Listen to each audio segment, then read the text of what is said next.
Hi guys, so in this video I'm going to recreate one of the scenes from my favourite movies when I was a kid. But I'm also going to make it into a book nook. Something I've never made before but always wanted to do. So I'm going to use this thin bit of plywood as a base, as it's a nice size. And obviously using my lonely orc I can gauge the size of this. And I've also got lots and lots of this packing left over for when I got my 3D printer. So I'm going to roughly work out where the sides of the walls are, as well as where I'm going to have the sort of the ball that's chasing him.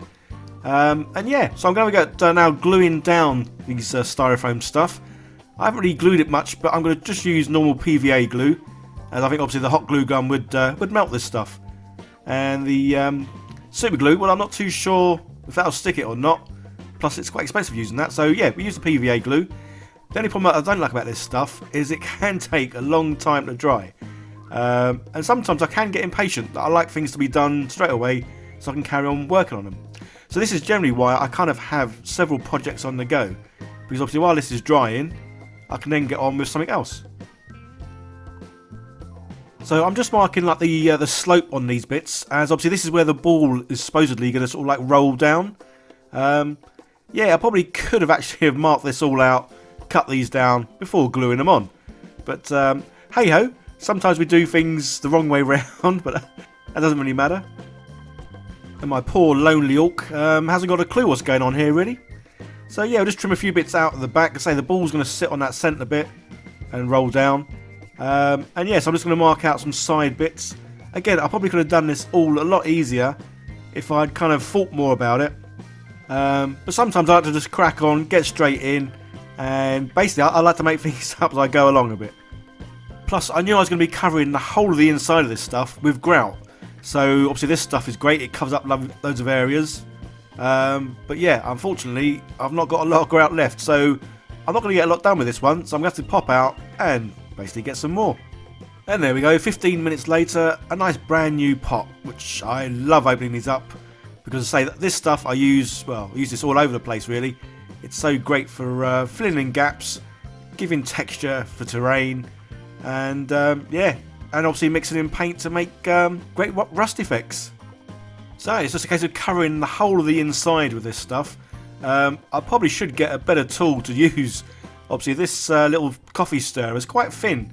So yeah, so I think next time I'm going to get some thick stirrers, or just any bits of wood really. This is going to take a long time. But there you go, so that's the whole of the inside done, which looks pretty cool. And then I've got one of these little kids' toys balls, which is going to be the main sort of rock that's going to be rolling down after my orc, and covering it in some foil just to give it some texture, and obviously this way I'll be able to cover this again in some more grout basically. But yeah, it looks like a right nice sort of size. So here we go, trusty grout out again. I will be making some more book nooks and dioramas from sort of like famous movie scenes. So if you guys have got any famous movie scene that you'd like me to recreate, drop them in the comments, and yeah, maybe I'll pick one if I like it. So now onto my Indiana Jones orc. I've picked out some pieces that I think will work best for this. Basically I've gone for some arms that haven't got weapons. Not that there's many of them, because obviously orcs do like their weapons. So yeah, these are the ones I've gone for. But obviously his stance isn't quite how I want it, as obviously I want him to be running away from the big ball that's chasing him down. So that's why I've cut one of his legs off, and now basically I'm just going to reattach it so it does look like he's kind of running. And obviously the great thing with these figures is the plastic is pretty soft, so it is nice and easy to cut.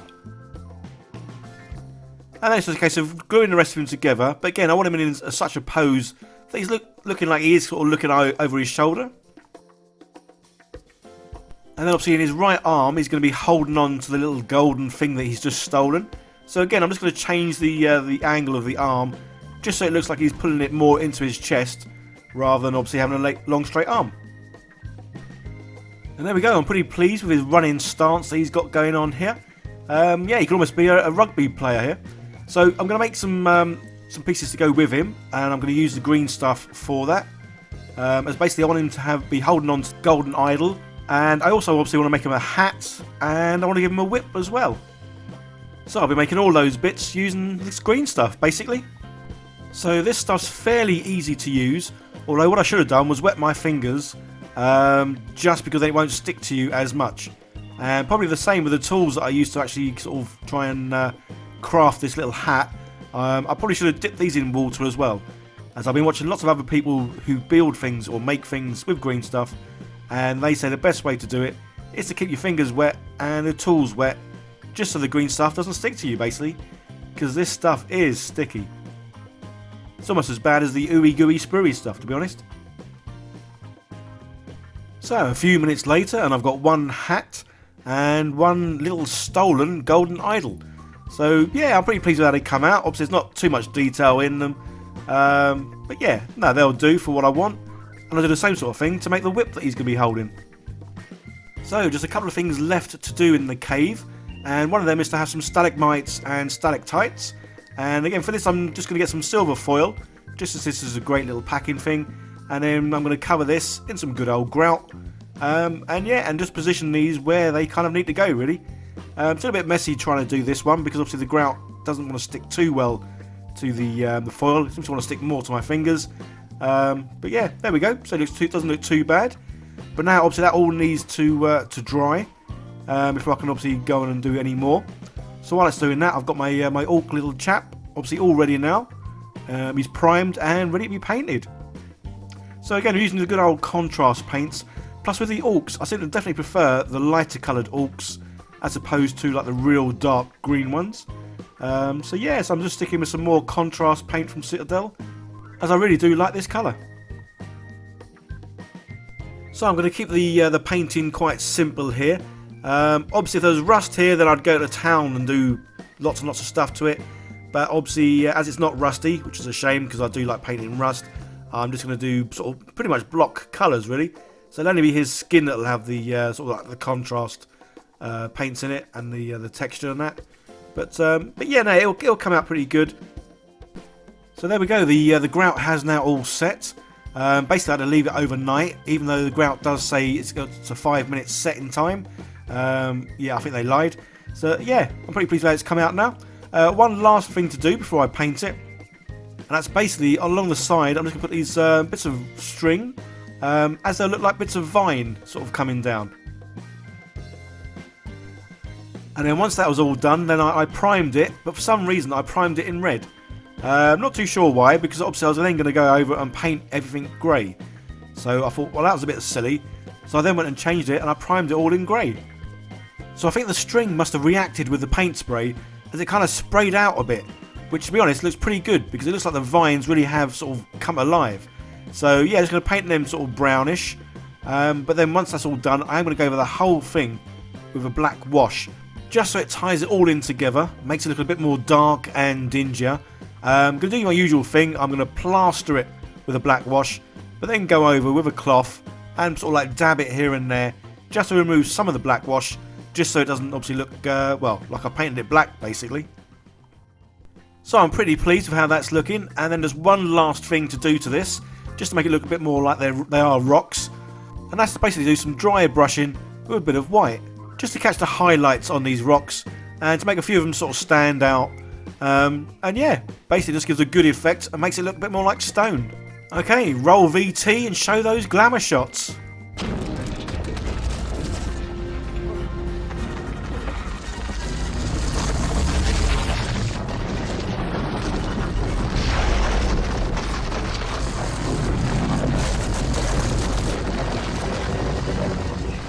Unfortunately, I can't actually show you this book nook on a bookshelf in amongst books, because unfortunately I don't have any books or a bookshelf. So yeah, so for the moment this book nook is going to be sitting on my desk basically. Hope you enjoyed it though, guys. I'm pleased with how it came out, and I certainly had fun making this one. I say, especially as it is quite an iconic scene from a film that I really enjoyed as a kid. Don't forget, leave some comments down below on any sort of film scenes that you might want me to recreate. And while you're there, give it a thumbs up and share this on any social media you have, guys, as it really will help this channel out so much. And as always, I want to say a big thank you to all my patrons for helping support the channel, as it means I can keep on making more and more videos. If you are new here and like what I do, hit that subscribe button and turn on the bell, as I do produce videos every week. There is another video on the screen, guys. Why don't you give that a click to see more of what I do? Okay, guys, that's it. Bye for now.